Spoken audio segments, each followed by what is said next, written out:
he has actually articulated again and again a sense of urgency and concern about young people. For instance, in the last election, he several times talked about the need to protect student loans for American students. This is a huge issue. Even if you are a member of the middle class, sending your children to college, which is an entry into a better life in America, is for many unaffordable.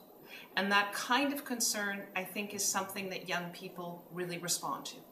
Another issue is that young Americans are told all the time that they are unpolitical and not involved in the political process.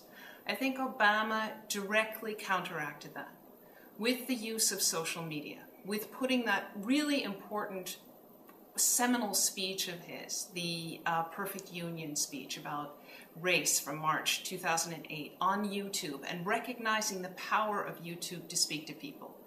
Also, through having people at his rallies send text messages to their friends saying, support Obama now, send in a donation. And it doesn't matter if that donation is less than $25. By having an incredible amount of young people be on the ground and going out and reaching out to other young people, he has spoken to people. And finally, then I'd have to speak about his personal appeal. Obama, even now a little grayer, a little older, is very cool. And that starts with his sunglasses. It starts with the fact that he plays a mean game of basketball. It starts with the fact that a number of celebrities that have a huge amount of cultural appeal, like will.i.am, Scarlett Johansson, they get out there and they speak for him. So there are many reasons. And this isn't just true of Germany. I have a godchild in Sweden. And it was coming up to the election. She said to her mother, "Oh, you're voting for Obama, aren't you?" And her Swedish mother said, "I can't vote." And she said, "But it's so important. You need to vote, Mom." One of the reasons in Germany that I think Obama retains his enormous appeal, he is seen as a world citizen and someone who is genuinely interested in moving towards more multilateral policies, whether that's about climate change or about military issues.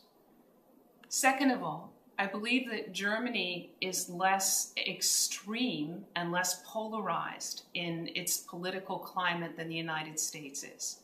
So from our perspective here in Germany, one can see some of the actually relatively moderate positions that Obama has without needing to put them in an extremist left or right camp. Third of all, and this is a topic that's come up a lot at this conference, what are the differences between German and American culture and also political culture? I think Obama's, what is seen as his enthusiasm, his ability to inspire people through his speeches, his authenticity, and his sense of genuinely caring and reaching out is seen in contradistinction to boring German politicians and is seen with a lot of approval. The decision to go on with Obama was to say that this is a president whose policies we can trust. The economic crisis is not over, but the situation is perceived as getting better, and there's a trust that policies that Obama enacted, like the Recovery Act, are in fact taking hold. Secondly, this is a time of entrenchment. If I believe the biggest policy change that Obama enacted, and truly an extraordinary piece of social legislation, has been the Affordable Care Act, also now known as Obamacare. I believe getting this in place will be extraordinarily important for futures of U.S. Americans. Finally, other issues like changing immigration policy to actually account for the fact that many, many Americans living in America do not have American citizenship and need to be given a way to take more part in American society. Finally, also with the recent shootings in Connecticut, the issue of gun control. I believe these are all issues that Obama will work on during this administration. First of all, I've lived in Germany for more than half of my life. So I see myself in some ways as being bicultural in my perspective.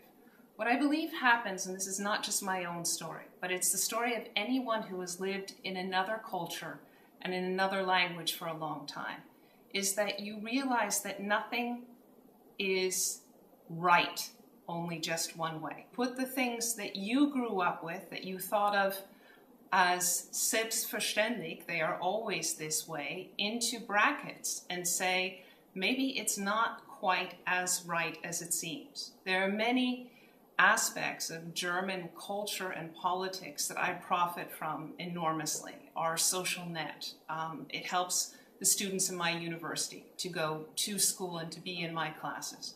It's just one aspect. I like Germans' very deliberate parliamentary politics. And these are all things that I've come to appreciate and also to question and to think about both the American and the German system more critically through having lived in another culture and language for half of my life.